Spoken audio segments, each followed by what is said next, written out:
I'm actually the user side of all the concepts that you've heard about across verticals and what IoT is all about. So we are just trying to deliver what is potentially possible, because when you look at a device, okay, it's a device sticking onto a wall. Now what do I do with it? How do I actually make sense out of it? So what we tried to do was to see that if I can connect all of these together in the fastest possible way, because we're not talking about, there were applications in the 90s. We would have application would last for 8-10 years without actually having to change. And then came a time when these applications became web applications. The system became cloud, and you had applications which you could connect on LAN network. Next, now it comes to a time where the systems have moved to the cloud and the devices have become mobile. So the applications were not on just one operating system, but they were on multiple operating systems. You have Android, you have iOS, different devices. Now you're coming to a point where the devices have different applications. The technology obsolescence is so high that in 1.5 years, the application is obsolete. You need to change it again. So if you look up the App Store, I think the oldest application will not be more than 7 to 8 months old. Otherwise, it's considered, you will never download it also.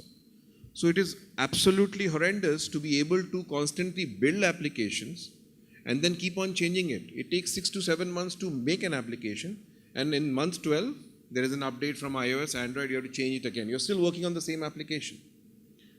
Now, you have made the application, you're sitting on the device. Now you're trying to touch the last mile. There is an IoT that has come up. Now I need to connect with that. Now what do? Every company has its IoT. Every company will have its protocol. And right now there is no consensus on the protocols. So now what do? Do I get a gateway in between so that it can connect to maximum number of available protocols and I can make sense out of it? Or I can probably activate a Bluetooth or a Wi-Fi so that I can just pick, all I need is the data. It's a data generator. So what do I do today? So is IoT so much of a hype, but the applicability and sheer implementation in terms of speed is the question that we should ask today or not? So we are talking about hundreds of applications in the past, thousands of web applications or multiples of thousands of web applications, millions of mobile apps, and now billions of IoT applications. So there is a speed that is involved in this. So the idea was that how can we seamlessly connect an IoT device with a mobile app and to the cloud? Because I collect data from an IoT device, so I have a mobile app which can be my point where I collect that information and have analytics, as Ravinder pointed out, and then I push all the data to the cloud for decision making. So now that is where the convergence is happening in terms of technology. So my job as an innovator or as a startup is to be able to find sense in that. So what we did was, my other co-partner is a Japanese, so we have a small outfit in Japan as well. And the reason why I always do it, because it's very difficult to get, as a startup guy, to get a test bed in the country. You are a startup, then you are the most riskiest organization I should work with. That's the first perspective that comes in. Second, I go to the company and say, I have this innovation product. They will not accept it. I come back after 3 months saying, because I set up my company in the US and came back with the same product, they will listen to you. That's the second part of it. So when you talk about innovation is always a suspect. Where in other countries there is a race to be the first one to adopt a new change, मेरे से पूछते हैं और कौन लगाया है? मैंने कहा आप पहले आदमी हो. वो उसी वक्त उसकी हालत खराब हो जाती है. So that's the problem. और किसने? How many और किसने should I have to answer as a startup guy? If you really talk about innovation, be the first to jump into the fire. Don't ask us that we don't innovate. That's the problem. So IoT can also become a big bubble that's going to burst because of doubt that we create in the minds of innovators and the minds of people who will use it, the applications. So I think that is where we need to play a very important role with such platforms which are there, to give this confidence where industry actually takes initiative that I should be the first one to use this product. Fear of failure is not because we want to fail. This is my third company. I sold my last company as well. I don't fear. You fear to try. So the fearlessness is not of the entrepreneur. The fearlessness has to come from the industry. So that is where the change has to happen. So CL, Educate, and the group here, that is where the industry has to take the education from us. So from us, the IoT is a big piece, one of the biggest things that can happen and transform the whole setup that we see today, the applications point of view. So that's where I would like to just give you some clues on what we tried to do. It's massive. The data that's available is definitely massive when you see. And the point is, what do we do about it? So typically, what we did was that the first thing to do is to make the application making programming free so that everybody can make.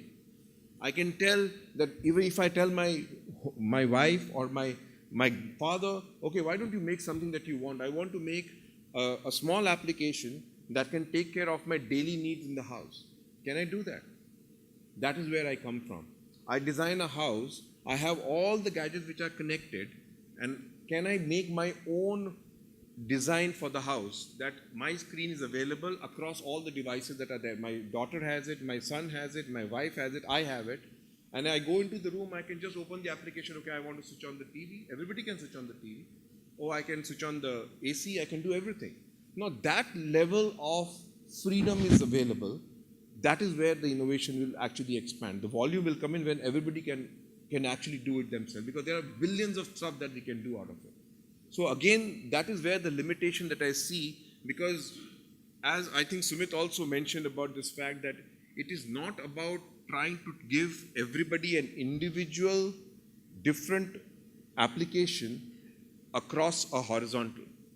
What we have to be able to do is that you place something which is a horizontal for everybody to be able to make their own. And I think that is where the convergence can come in when I talk about the enterprise.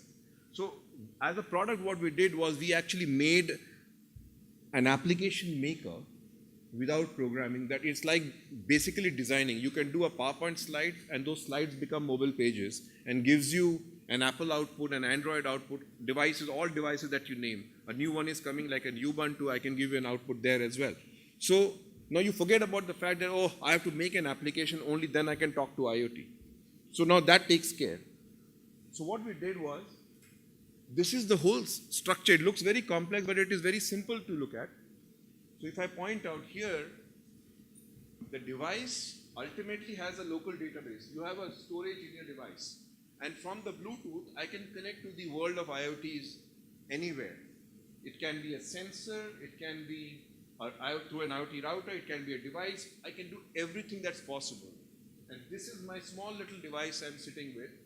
And then, if I have my own system available, I can push it to the cloud. So it can be an enterprise cloud, it can be my home cloud, my private home cloud that I have. Everything is sitting in this. Security definitely being taken care of. So our whole concept of understanding is, so there is a cloud, there is a device in your hand, and there is this last mile sensor that is sitting. So how do I touch base without actually having to do a lot of complex things? That's the solution that we are looking for. So typically this is how I connect to the devices. So it's just a simple plugin, and I can connect from the device to all the IoT devices and make sense out of it. Analytics can all be loaded on the mobile application. So we did a very simple project with a Japanese auto company. So here there is a breath sensor. I sit into the car. The moment I breathe, it senses my breath. If the alcoholic content is high, the car will not start. So now this was done in just 3 days. This project was done in just 3 days. Because the speed at which we can innovate is what we need to look at in terms of multiplying the applications on the IoT side. So as an entrepreneur, we really look at what sense does it make with so much of data and information that's available of IoT, and how can I utilize on a day-to-day thing, and how it can be given in the hands of all us as users to be able to make applications or use cases within our own house. That's where the application comes in.